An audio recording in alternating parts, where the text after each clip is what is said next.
ലലാടം ലാവണ്യദ്യുതിവിമലമാഭാതി തവയത് ദ്വിതീയം തന്മന്യേ മകുടഘടിതം ചന്ദ്രശകലം വിപര്യാസന്യാസാദുഭയമപി സംഭൂയജമിതഃ സുധാലേപസ്യുതിഃ പരിണമതിരാകാഹിമകരഃ.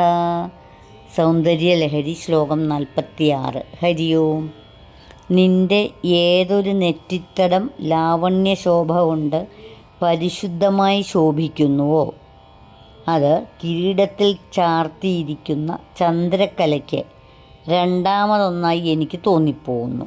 രണ്ടും കൂടി മറച്ചുവെച്ച് യോജിപ്പിച്ചാൽ അന്യോന്യം ചേർന്നിണങ്ങി അമൃതരസം ഒഴുക്കുന്ന പൂർണ്ണചന്ദ്രനായിത്തീരുന്നു. ദേവീരൂപവർണ്ണന തുടരുന്നു.